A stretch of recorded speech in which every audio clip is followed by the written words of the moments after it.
That's the email address though.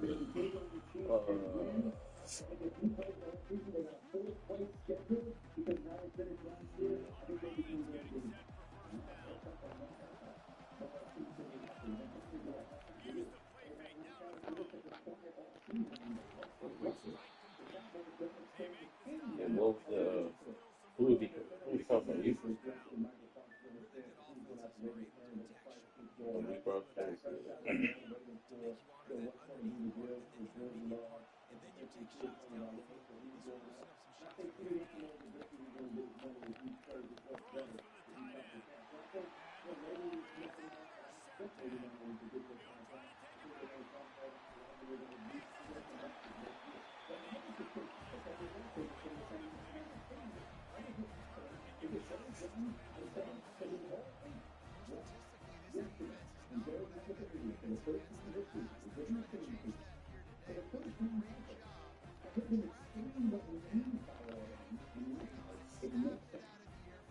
Yes, I don't.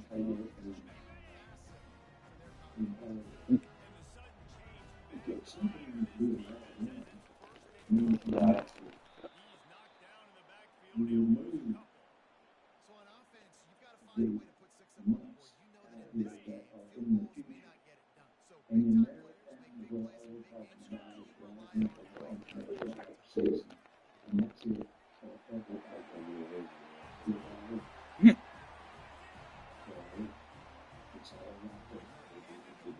I'm all the shit, man. You got weed, bro? Yeah. I hate weed, bro. Fuck up. I don't know. Like, that's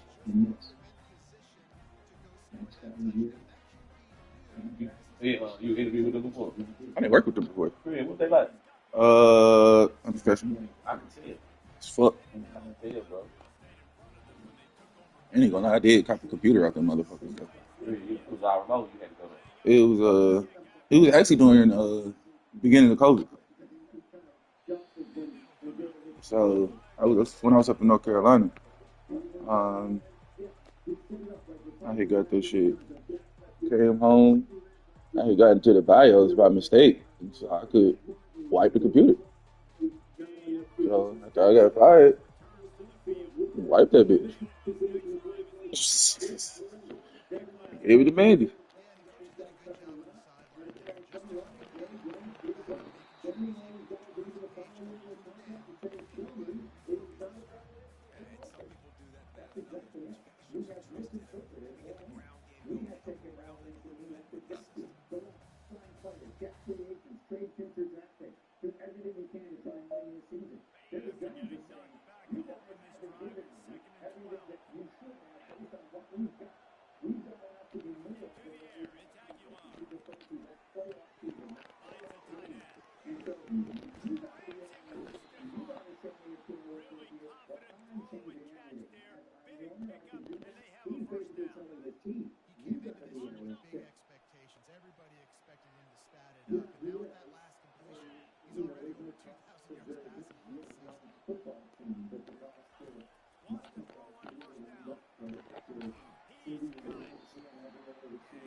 Good morning. Good morning, y'all. Morning. Money.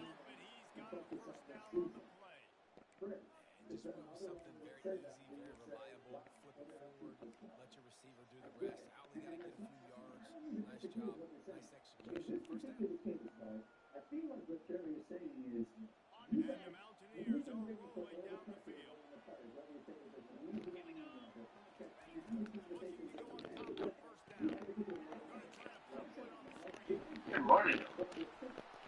Good morning. Good morning. Morning, Andrew. How are you doing? Good morning. Doing all right. Good. Good.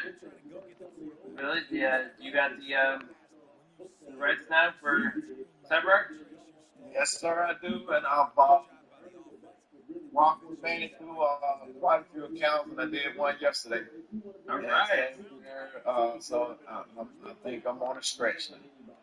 All right. So there was a quote this morning by someone that you probably can figure out, but TLS has multiple new people that do not add up to one Willie. And when I mean multiple, more than a dozen that do not add up to one Willie. And that was a quote this morning that I received, and I'm sure you can figure out who said Here he is. Sure. That's great. Maybe how? Close. Maybe I'm giving it too much credit. It was hot, but he's not biased at all. I promise. Yeah, no. Hey man, I'm biased towards good work. Like I like our team because we're doers. That's just coincidental. I mean, if we weren't doers, I wouldn't like us. I'd bemoan my station and my team. But it is true though, man. I mean, they've hired. I think they've hired like 12 technicians and then two more managerial types. And, like Rob Merrill's pretty good. And then if you took the rest of them and you distilled them down to their best features, um, you get like half of it. So it's just frustrating. And then y'all seen how it's been this week, but they don't even, they all have BitLocker rights, but they don't even know how to use them. And now it's our responsibility to train them. Like, I can't even get it approved for our team to have BitLocker rights. Like, why do you think? Yeah, why do you think like this is my burden to teach you how to do the thing you should already know how to do? It's, I've gotten pretty contentious with them this week, but only because every time I tell them no, they go directly to Kurt Sizemore and Mike Crawley. Uh, okay, we'll just go over your head kind of nonsense. It's like, yeah, you're going over your Andrew's head. You're going over. Yeah. I mean, it's very basically going over like Mike Colleen and Jason's head. I mean, if how you go to the agency ISO to complain about us, I'm like, man, screw you. Like we're done, man. So yeah, it was an interesting week to say the least. That's a true statement, and I'm working up the approvals right now to remove everyone from the BitLocker group, and then we can start reassessing after this outage. Because this shed a lot of light and a lot of access, and this kind of plays with the zero trust, which we can do access is role based, and we definitely, if we're the ones that are authoritative for giving and delegating permissions, then we need to start getting on a rotation of reviews. And whether or not we know Wow. who's in that role or not, or should be in that role or not, we can still review, remove, and then have them request access as needed. We got to stop doing this whole provide access and then leave it there forever. Just-in-time access is going to be a big thing coming up. So, hey, good morning, everyone. We got pretty much everyone on. Brian's out today. Dan's out today, I believe. What we got? I think that's about it. That should be everyone that's out. I got a little icebreaker for y'all. This was my I'm not a robot this morning on accident. Please tell me where the bicycles are. I don't see them. Nobody's I like, you gotta be kidding me. You can imagine there's one on the highway, but you see it. Imagine it. So I went about 4 rounds of this, and it just kept not giving me bicycles. Finally, I closed the page and forgot about it. But I was like, I even was able to take a screenshot of this. There's not a single bicycle there. Yeah, I ran into that too, Andrew, when the whole PlayStation 5 thing hit and everybody was trying to purchase the PlayStation 5s. They would put this up, and you would just be so frustrated. You were cussing, you were screaming because you knew you had, solved whatever it was, but then it would prompt another one, and it was like this doesn't exist, and you lost your place in line because of these security, requirements that don't work. It's straight up playing the game. That is exactly what it's doing. And every time I click on that bicycle, it would change to another picture, and then there was no bikes. It just keeps looping. Yeah, it just keeps looping, and finally I gave up. So I tried to even close it and get back into it, and still. So I gave up on it. So I'll email this out so we can laugh about it and show people that how annoying this stuff is. Then I just learned today, actually yesterday, that checkbox right here, that I'm not a robot, and actually Daily taught me this. It is not the checkbox that's confirming you're not a robot. It's the moving of the mouse to the location of the checkbox. Yep. I think that's genius. That is because no human is going to have a perfect parallel or whatever to that checkbox, or the least path resistance or whatever to that checkbox. So it is, yeah. I was amazed at this. It's actually a little more refined than that. So like, Kelvin knows this because he knows how to use Selenium now. But yes. There are no mouse inputs when you script. Like that's not even a consideration. It just references the object on the page and then interacts with it. So there's no mouse. It's almost like you have hit like Alt Tab in perfect fashion. Yeah. And the down key 37 times, and you got perfectly where you needed to be. So it's an impossible path to interact with the object by itself. Yeah. So I learned that yesterday. Got this morning, thinking, oh, this is cool. I'll just go over and click it and say I'm not a robot because now it knows. And then this bicycle thing pops up. I was like, you got it. I'm thinking now you train AI to get around this. Ooh, there you go. AI and then solve this. Yeah, I think you're onto something. Use AI to solve all this, and then you can start hacking everything. I know, right? Just curious, Jim, how much AI training do you have? Or quite a bit, yeah. I was going for the certifications, yes. I've been reading stuff, yeah.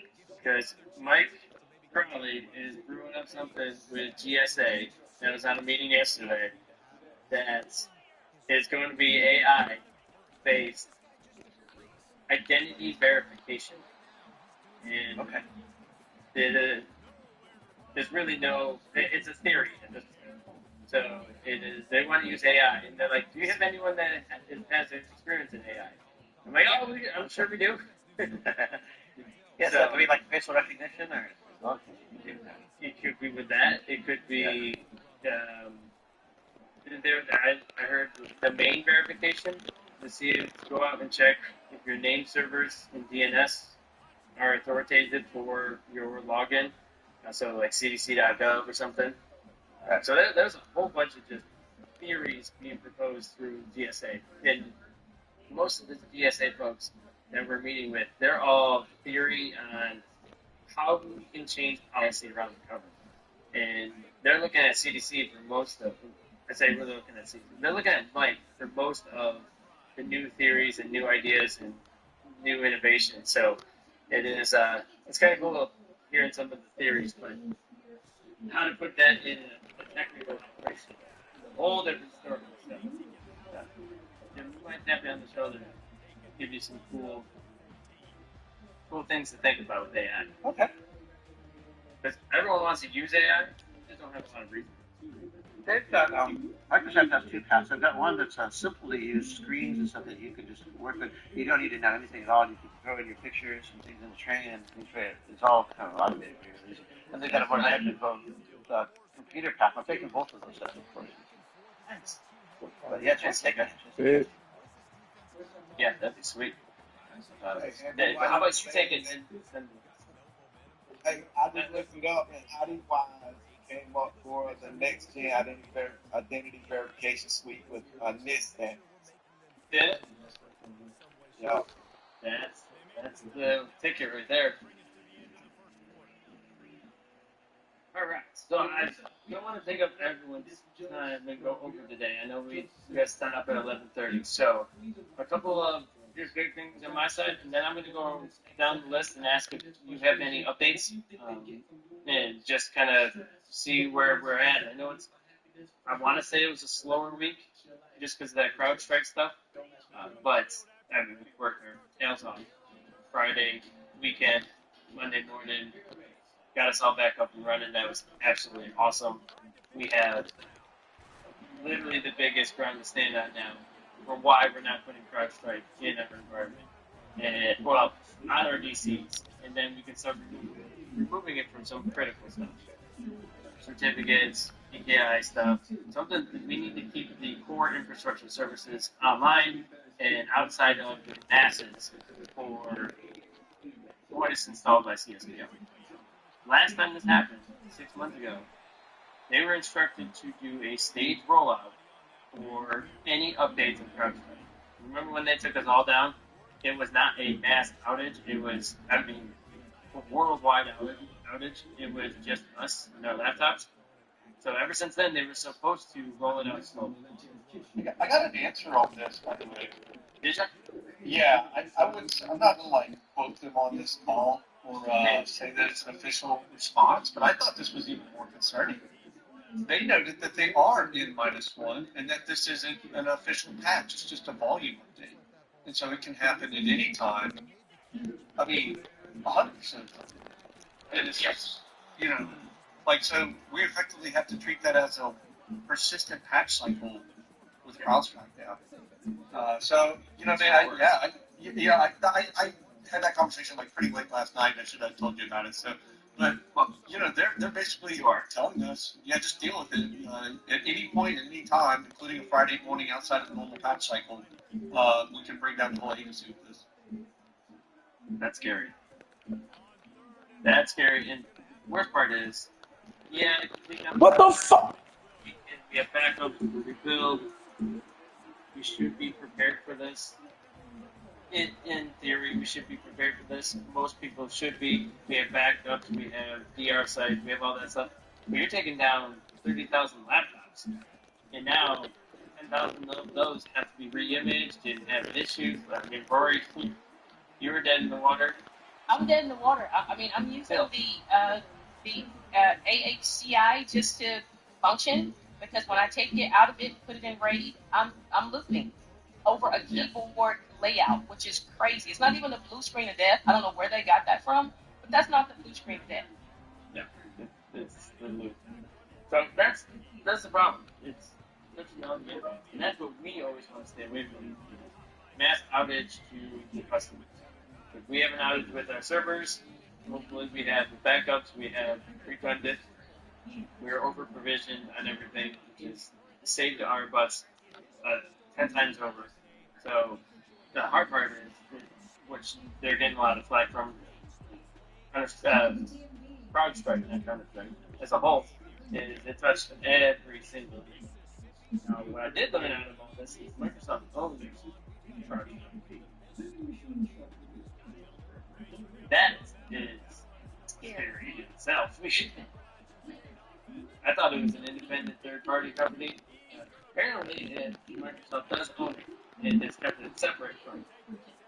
Now, I'm pushing for Defender for Identity on the DCs, but that's a Microsoft product too. So it's managed differently, we hope, but still, regardless, we want to keep our separate systems and keep, antivirus separate, our solutions separate. We manually patch the DCs. And speaking of that, we got it. Brian is not on the call, but the CDC domain 2016 to 2022 upgrade is complete. So the last DC was this week. So CDC 9 was PDC, and Ryan got that upgraded, and we are done with TDC. That has been a 2-year project, mostly because of some hiccups here and there with the exchange team and the networking team. But all in all, it went by without a hiccup. So what I want to do sometime in August, come up with a date and time where either we meet somewhere or we meet on campus. I'm going to say it again, um, to celebrate this. Maybe a pizza party type of thing. Or we meet at Taco Mac or something. Something that we can celebrate this. I know not everyone's going to be able to make it. And we're all spread out at this point. And making everyone come into the office is just as bad as making you go somewhere else, too. So um, we'll brainstorm. We'll think about it sometime in August. And we do want to celebrate this. This is a big push forward, big progress, and went without any hiccups. So Hey, Daily put something in chat here that, like, I don't know if this is true, but I've heard that the reason Delta is so hammered and just food long is because they had concentrate on their backup infrastructure. So, as well as their production. So, like, thinking about that segmented and thinking about, like, the concept of vendor reach, like, between SolarWinds and now CrowdStrike twice, like, is anybody counting the dollars? Just lost man hours, lost equipment? Like, we're starting for serious operational cost because of vendors. And I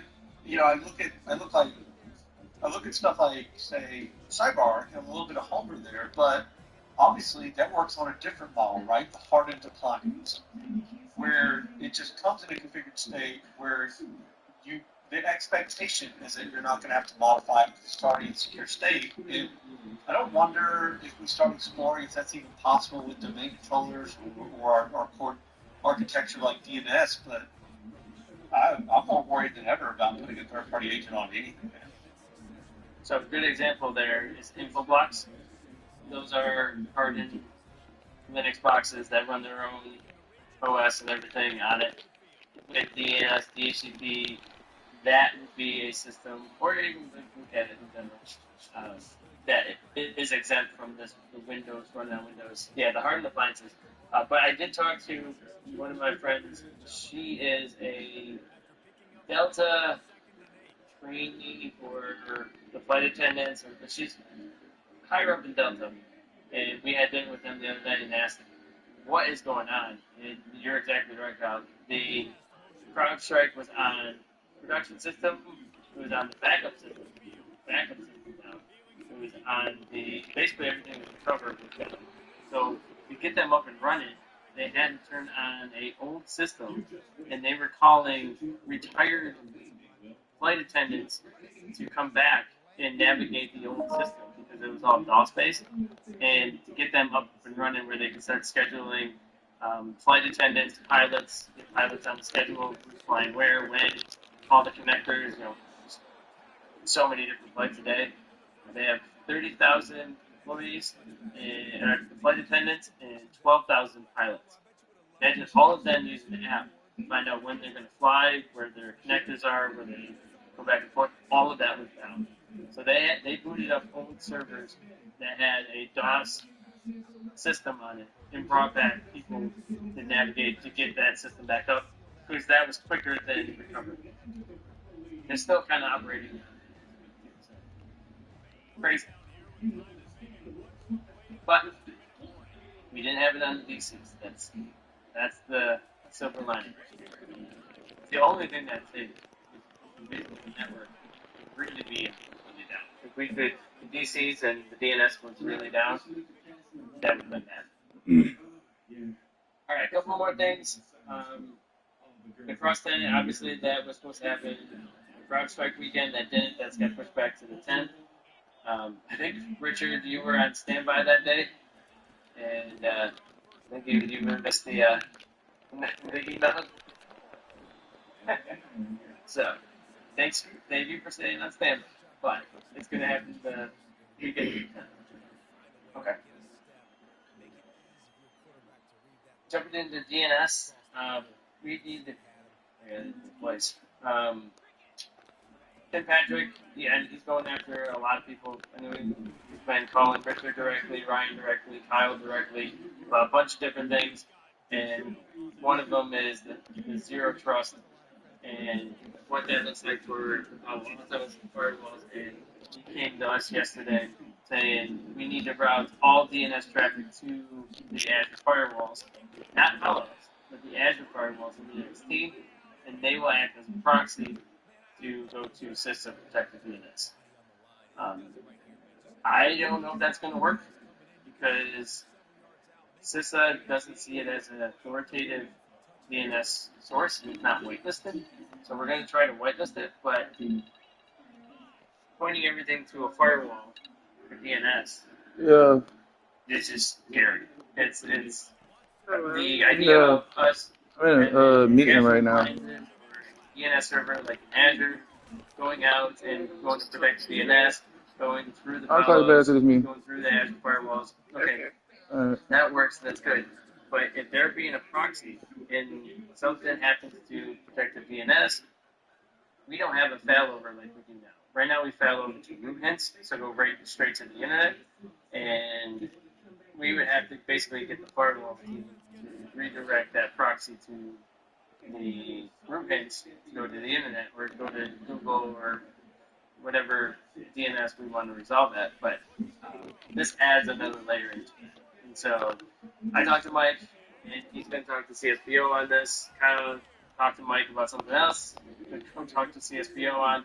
So Tim is definitely stirring up a lot of things, and he's reaching out directly on Teams and asking questions and poking around. So if he does, IMU, chat with him, see what he wants, see what's going on. Obviously, nothing is concrete, or we're not going to give him a definite answer on anything over Teams. But just ping me, let me know, or pull me in, or send him to me directly, and then we can go from there. He is pulling the zero trust angle, which is awesome. But zero trust is not a firewall. It is a long-term concept that we need to achieve in multiple pillars. So we can't just keep throwing around, well, you have to use a firewall because it's zero trust. That's not how it reads. So just keep that in mind. Y'all saw the email yesterday for the password. I'm calling it the M365 Direct Password Authentication, which is really, to us, that's a password hash sync and off of ADFS. So y'all have been on it for the last year, so you haven't been pointing to ADFS at all. But now you put all of INV in there, and then all of INV is I'm pulling from this list of admin codes that Jim provided, and so it grabs everything, and it's grabbing everyone with. If I can pull up the names, but even the contract staff, like on Sam's team and everything, that we just don't have a good DL for, then this grabs it. So this is the true source, and this is where we switched over to the new group, and the new group lives in Azure AD. It's external MFA dash password hashtag, so PH pass or something like that. So that's the group we're going to start putting these users in. Jim, Nelly, question for you. Yeah. When you put all of DSO, so the group admin code, the CIO admin code, is the same for all of OIP, right? Did you go in and put in each one of these? Yeah, J1? yeah. They'd be, okay. And the same with CSPO, you put all of CSPO admin codes in there. So, like, they have JRK, JRK1. Yeah, I anything that prefixes with HCA, JRK. I just okay. The prefixes with this. Alright, so it's not as many as it really looks like. So you're just taking basically the root of each one of the centers, right? So to help with that, my idea is we run with really the group level, the CIO admin code can go just 3 letters in and run with that a little bit more. Yes, we have some with 4 because the OQ is huge. But this is kind of my timeline. I was thinking based off of the admin codes and how many we have, and start to group by, let's see, there's 2,000 here or 4,000 here. Is that okay with you, Jim? That looked good with me, yeah. Yeah, I saw that when you sent it, yeah. That's real good. Okay. That way you don't have 30,000 admin codes in the script. Yeah. Because I started to break it down to the 4th level, and once I break it down to the 4th level, that's even OCI. 4th level is OCIO level. So even broken down to the OCIO level, that's 261 admin. And we're talking 50 average at a time. That would be horrible. So the idea is that it had not a lot of admin codes for you to add into the script. That sounds good. Yeah, I don't think we'll have any trouble. It's been going real good. Awesome. Yeah, and no complaints at all. 0 complaints on password never expires. It doesn't make the user do anything differently. It just turns off the 90-day rotation, which is most people don't even. DSO was on it since May. No, since March, and they don't even know. Like most people don't even know the password is set to expire. So, my next phase, Jim, is going to be the communications piece. I already did the form for a CDC communications with CIO, post-CIO, and then once that gets built and been approved, I'll send it out to the team to review. They're going to fluff it up. They're going to do what they need to do. Just for, it's very simple. There's no technical, there's no background to it. Your password is going to be set to never expire, and you're not going to be prompted for a 90-day rotation. It shouldn't take very long. So I'll send that out to everyone. And then Jim, we'll do that first round. We'll finish up all the votes. So we'll grab this 4,200-ish group right here, and then if you want to remove all of those CIO stuff, you can. You can just add this OQ. Okay, I'll get the program ready to go, and then whenever Perfect. Yeah, the biggest part is going to be the communication piece. Yeah. So, along with the communication piece, I spoke with them about the password never expires and the M365 direct password authentication option. They agreed that this does not need a targeted communication to all the users. The password never expires. That will. So that will go out to the group, whoever's going to be rolled into it. So that will go out to the admin codes a week prior or so, and they'll be notified. But the password authentication piece does not. So we're going to build out some tech tips and put it in CDC today and put it in a couple other places that the password option is, the page is going to be different. And that's really all the users care about. If you got any other ideas, let me know. But it is really the biggest difference is being off of ADFS, the initiation sign-on page is gone, but you're at the Microsoft login.microsoft.com page, and it shifts the username and password to the middle. Really about it. And you all saw the screenshot, but they agreed. We convinced them that it does not have to be targeted communications and just do some tech tips. So this is going to be more of a heavier shift or lift for us because we only have 1,000 user limit to this at a time. So we can only add 1,000 users to this policy at a time. Now, how often, we haven't determined that if it's 1,000 users per hour or per 10 minutes. We'll figure that out. But I think we're going to do a rollout with this and come up with a plan and use the admin codes to just kind of stick with the same organization. And we'll do it the same way we just did it with DSO. We'll break down the branches we did our branch. We'll do all the DSO next. So really, it's going to be copying all these users here, and just copying them and adding them to the AD in Azure. So once they're added, the policy applies to them. But you can only add 1,000 at a time. So we're just going to start running through picking thousands at a time until we get to 26,000. So I want a couple of people trained up on this, and it's easy, quick. But that way, if one of us is out, we can cover and we can keep with that schedule. So yeah, I'll build out a schedule when we're going to start doing it, start rolling through it. Again, it's on the communications team to when they're going to start rolling this out. We can go with OCIO without the communications piece. I did get that approved, so we can start rolling. We did us this week. We'll do DSO next week. We'll do CSPO the week after, and then CEO the week after that, and then we'll start doing releases. So I want to get these accomplished and done before the fall time, because before we start freezing things, before we start having the DSO director, new CIO, Jason's acting right now. So while all this has momentum, we want to keep rolling with it and be really aggressive on it. All right, a couple more things.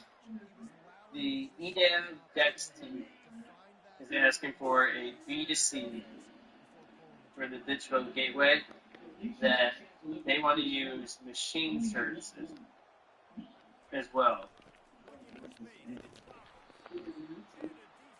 There's a bunch of other details in this that I don't know, but they've been putting a meeting on my calendar twice this week that I could not make, and I do have an email from them that I'll send out to all of us that we can take a look at, and we're going to have to really talk. We do not have a B2C at all right now. So there's no B2C in our CDC tenant, and so this is going to be a big, they want to configure it right. We need it right now. Let's just do it. We're going to have to take a look at this and really wrap our minds around what the B2C is for, how is it going to work, and who is it going to be for. So whoever's interested in that, I'll send out the email to everyone. You can take a look at it. This is going to be a pretty big topic, but they're very aggressive on trying to get it configured right now. Still want to do some more account cleanup. We did the 2 years from Kyle and Green Yalva 2 year prior, which is probably now 3 years. But start to run a couple more to get more up-to-date timelines on that and get start rolling and see how many accounts we have left. 30,000 accounts were deleted, which is huge. Now we got to start deleting a couple more. With the HHS Cross Connect pilot, HHS has 50,000 accounts for CDC. We're cleaning that up now with this. So that way, they're only pulling in from SCIM our heartbeat accounts. And they love that idea. So the fact that we still have a ton of disabled accounts out there, we got to do that. Rory, we want to clean up. We want to remove, deleted. Jim, Bob, Yes. Alan, any of y'all have any kind of scripts that put accounts into the to be deleted? Because we looked at the permissions on that to be deleted OU, and there was a bunch of accounts in there, ethnic groups, whatnot, that have some service accounts in there that we don't know of, and we did want to break if we removed adherence on that. Yeah, I don't have anything. Okay. I can do that. Bob, Alan, anything to do with to be deleted OU? And I don't need to answer right in a second. Take a look at that. Thanks, Alan. So the goal is to remove inheritance from that OU. That way the service desk can't go in and try to reactivate an account without going through the email process. Our stance now is any new accounts, we're going to delete it. If the returning user comes back after 120 days and they want to reactivate it, we delete the account. They have to fill out the new user form and go through the whole process again, which it's not that big of a process. We know it. It's the in and out process, Jim. That is what we're standing on. We got Doug agreeing to that, Milan, everyone's agreeing to it. So I think we gotta really use this time to jump on removing permissions. One quick thing there. Yeah. What about the HHS mandate? What HHS mandate? Well, all right, you're saying it right. So I that's you. Yep. You leave the agency for a year, you come back. The expectation now is that you get a new user ID? No. We delete your user ID, recreate it with the same user ID, because that's all through visa. Oh yeah, so what you're saying is the database of heartbeats to user IDs is tied to HHS through the Yes, system. Yeah. We're not changing the user IDs. That's all on the navigator side. I just misunderstood. When he said go through the new user process, I implied to myself a new ID, and that, sorry, I misunderstood. Yeah, and I was just assuming that you get the same username, you just delete it from AD because that's not authoritative for the user tied to the HHS policy. So we do want to clean this up.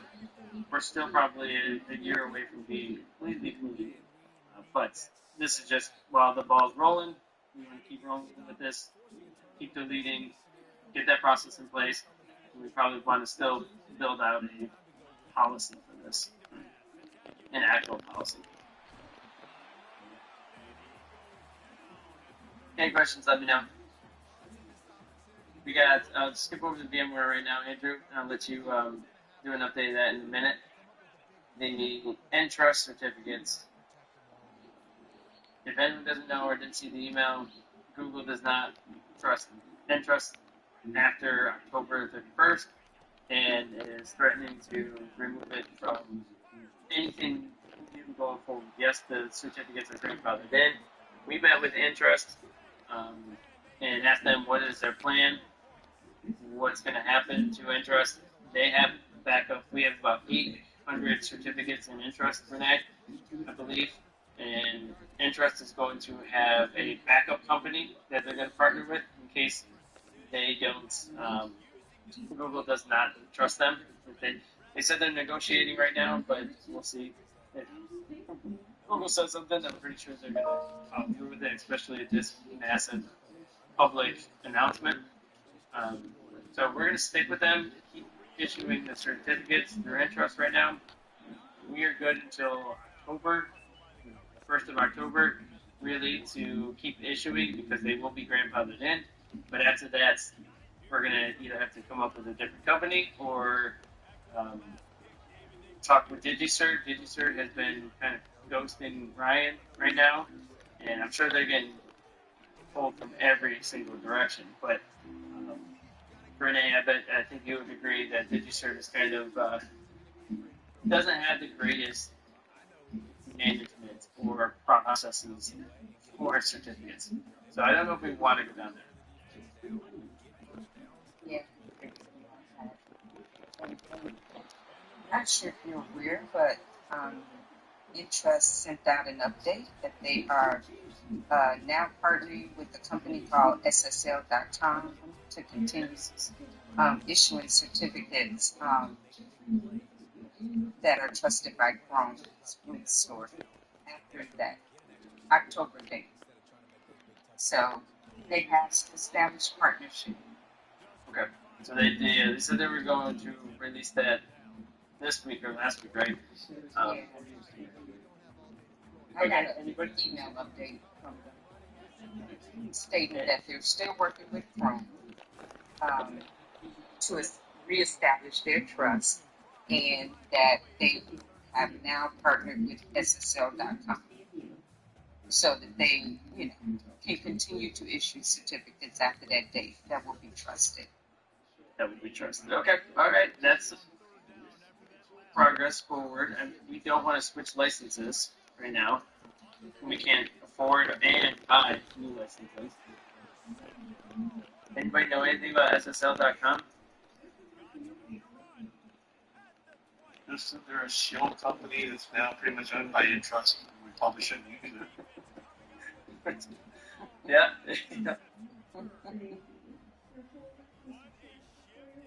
They got a payday, that's for sure. Ryan, can you check to see if this is, or check with Allie and see if they are on the Gardner radar at all? Yeah, I'll get some back. They probably got their domain pretty early in the search business. SSL.com? Yeah. Yeah. That's a clever one. There's no way it's SSL secure.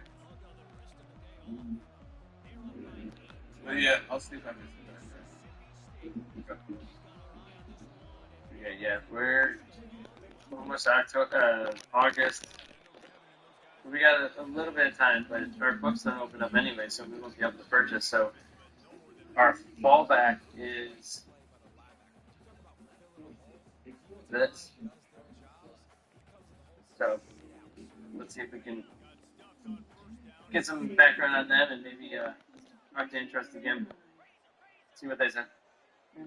Yeah, and just to make sure we're all on the same page too, I know that talking about usually there's fallout money from September and late August, for anything that did May. But if y'all remember, like we started scrambling on budget last October. Like if there's fallout money, I'd be shocked. There's a lot of things that got cut already in FY24, and we already know how budget's looking for FY25. It's pretty much let's hope this works. So. Yeah, we can expect 80% for next year of what we currently have. So that is hopefully Interest and partner with them. We can use them for the time being. Talk with DigiCert, either make it or break it with DigiCert. Chop them off or continue with them. They're more expensive than Interest. And then see if there's any other kind of products, companies that we want to move over to. We haven't even looked at the Microsoft solution. We are building Exit right now. So that kind of falls into this. We met with Exit this week and last week. Did a technical kickoff with them. What we're getting is a certificate authority in Exit. They're not the bed rep yet. We are sponsoring Exit as for bed rep. So we are sponsoring them. CSPO has to do a lot of work. During that meantime, Joe signed off that we can do a proof of concept with them. They're building out a test and prod CA. We need to name the CA. We need to tell them what kind of templates we want, how long the certificates last, that type of stuff. And then they're going to build out the CA for us. It is going to be a public-facing CA that's backed behind all of their security stuff that's wrapped around their portals as well. So we can do YubiKeys, we can issue machine certs. We can basically use that CA as we need. And there seems to be a lot of products, a lot of tools around it that I even know that we paid for that we can start to use. But the first phase is to get a YubiKey assigned to a CDC user that does not qualify for PIV cards. So all of our international LESs, some use cases here at the States, have them issued a Entrust certificate on a YubiKey that we then trust in our validation authority that will pull down the proofs and send it to our OCSPs. Same thing we're doing with HHS. And then that way our DCs trust this new CA. The reason why this all works is because their CA has an agreement with the federal bridge to be a trusted CA for the federal bridge. So what HHS, basically Entrust, is Exit got into. So Entrust has been the big player for a long time. They're still going to be around with the smart cards But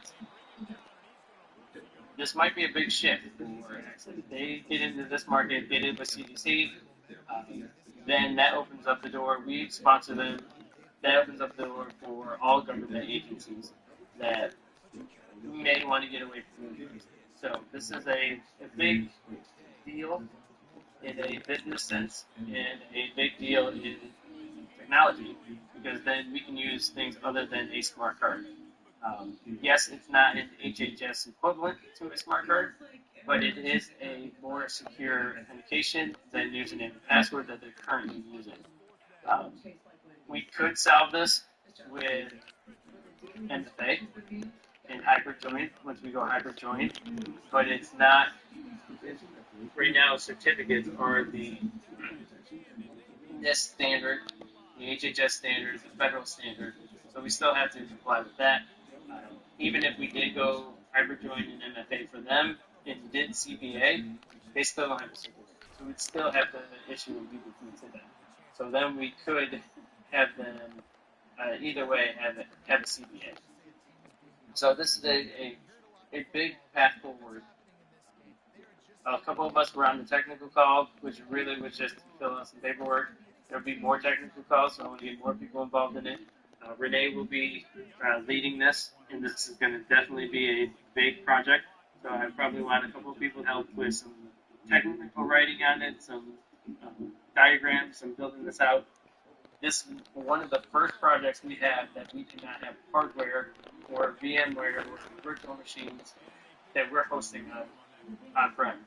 Moving to a cloud solution, a SaaS solution, is pretty cool. You don't have to worry about building it. They're building it right now. We have built everything that we own. And I love the fact that we can put our hands on it and fix it quickly. But this doesn't mean we're getting rid of our CDs. No. If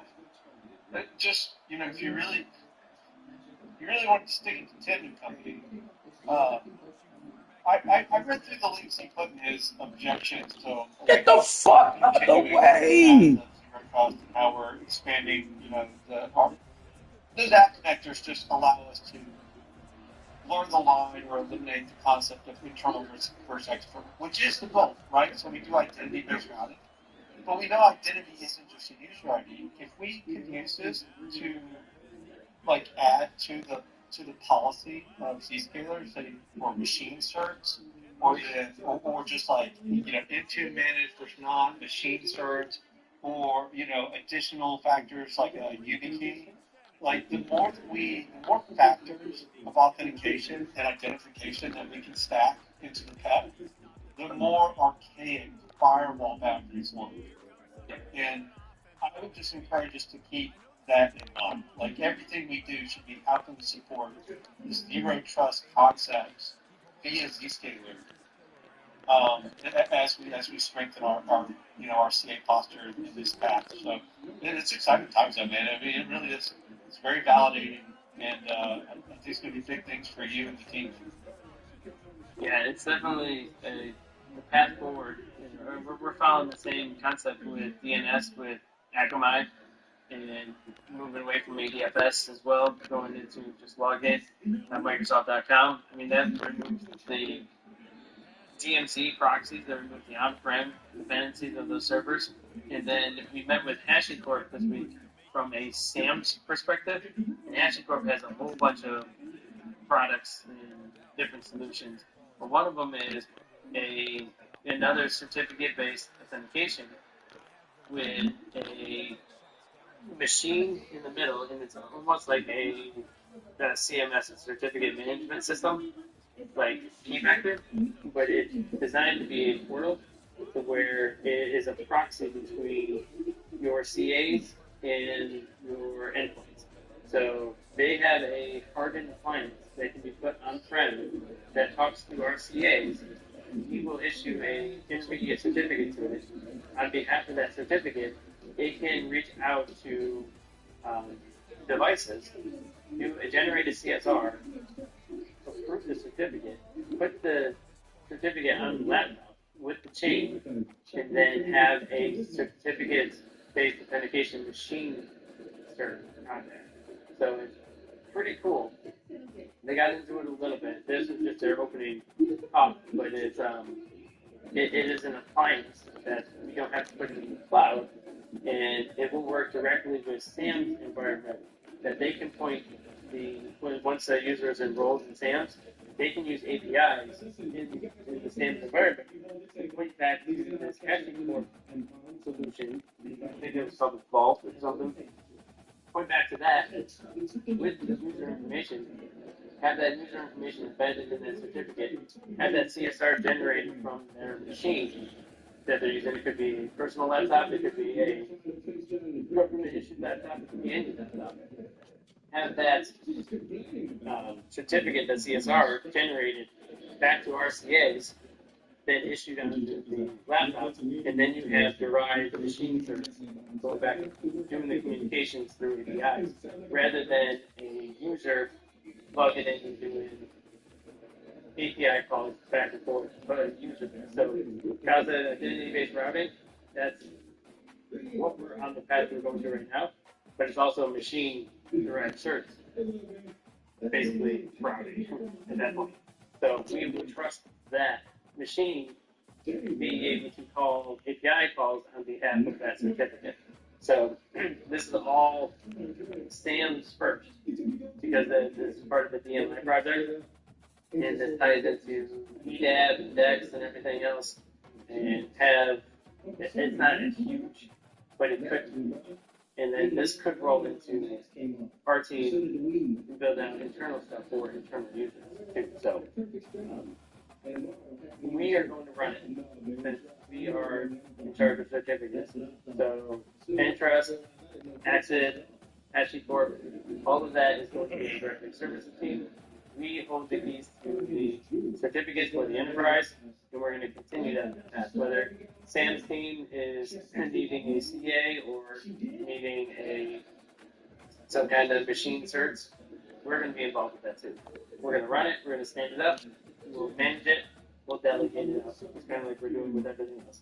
Fortanix, Cybertrust, we run it, we can delegate it out.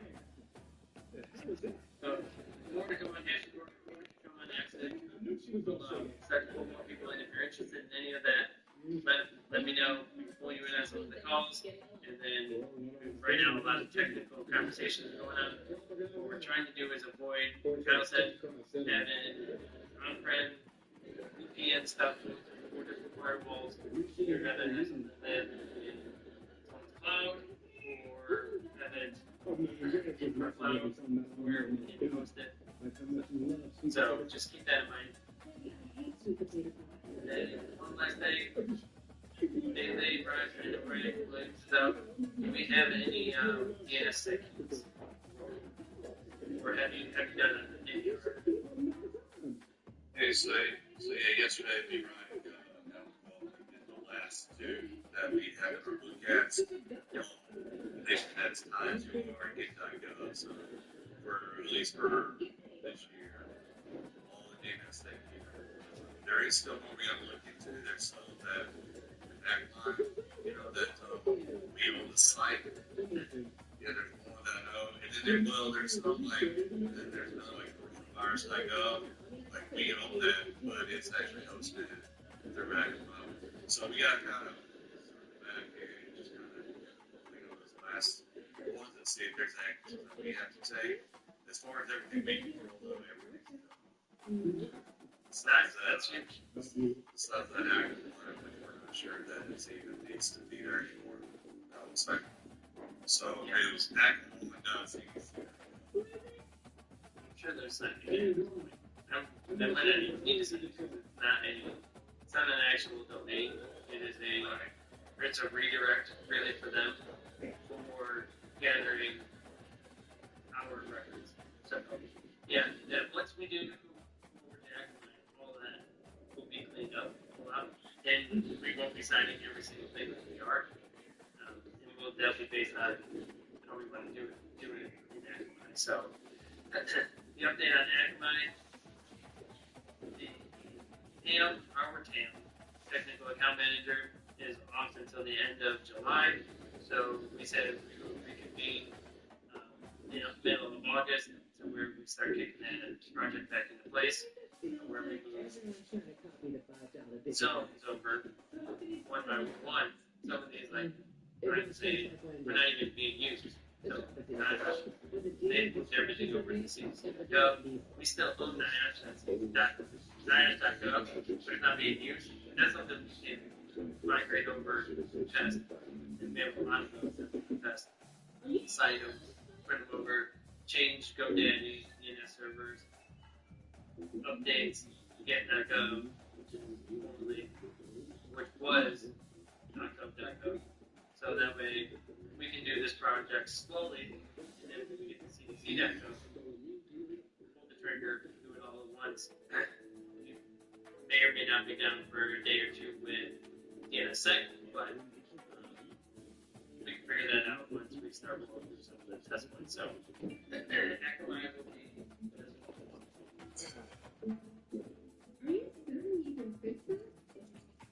Okay, so just a couple of things. I will now to the team. Actually, Andrew, it's over to you.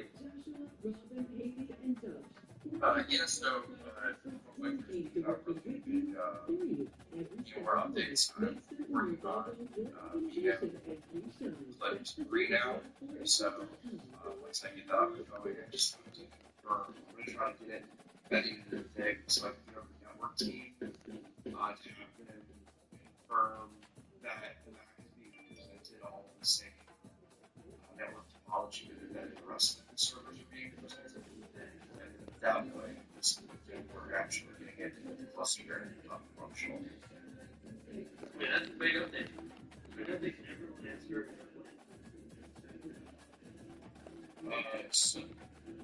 So yeah, so the plan, Brian Daly expressed last Friday. Don't get to meet it. Yeah, it was a meeting. Sorry, we don't normally have more meetings like that outside of Friday, so we definitely don't know.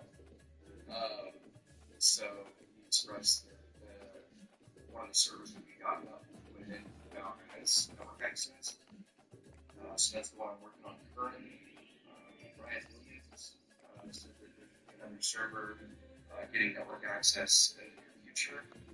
So once that gets racked, has network access. I don't remember where Brad said you got those ports from. older DC. He's not on the call, but two older DCs. He just upgraded those last two.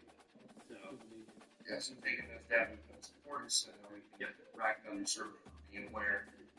Unit Lift 2 is something that I've upgraded and it's ready to roll, but its hardware is actually lower than a lot of our other servers. So it's once I get Lift 3 up, I'm probably going to migrate everything off of Lift 2 and then actually pull the ports off that and rack that new server in its place just so we have even more hardware we can add Lift 2 back later on. And once we have those ports opened up or if Colo ends up opening up, or we decide to expand off the channel, whatever we decide to do, wherever we do. So that's the plan right now, is just getting these posts up as quickly as possible, expanding out, and then migrating the mechanics into our environment. yeah, perfect. Yeah, what we want to do is a B2B, a virtual to virtual copy. Most of those, I think, Manny, you said there's less than 100 now, right? In Nutanix? Right. We got about 15 more to go to decommission once we get through some of this N365 direct password authentication project. So we got more to go. So the good news is the ones that are slated for decommission, like the ADFS boxes, we can leave those on and run them to middle, probably towards the end of winter, and then we'll just decommission those. Because we have to be off of Nutanix before the spring. We're running out of time for that hardware and their support for that hardware. So we're probably on target. Good progress. We can have any ports left. I heard that there is approvals for network upgrades. Now, approvals mean they still have to go look at something, purchase something, place it out the bid. We're probably another year and a half away from actually having any new hardware in the data centers in place. So this is a perfect solution to not having any ports, to start upgrading the stuff we have, and you can swap it into the new systems. And Andrew upgraded it to 8, so that's awesome. And then if we want to look at the colo later on, we can. But right now, the main focus is upgrading. All right. That is awesome. I'm going to give a task to someone. Every request coming into the AD office. Wait, what? Yeah. Say it again, because maybe I'm just static on the line.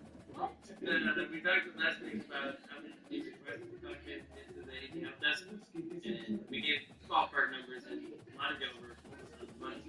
And I was just joking. We're not going to count how many requests that come into the AD office. That's too much. So you trying to get on billions? I've made my point to senior management that we cannot get rid of the AD help desk, especially after the CrowdStrike issue with us responding so quickly. It just shed some light on how important that distribution list is for critical information, critical requests, for DNS updates that need to happen now, for certificate requests that have to happen now. They can't go through the ticket process because it will be delayed and there will be outages. So, running with the whole CrowdStrike outage, definitely pull a couple in there. Using this,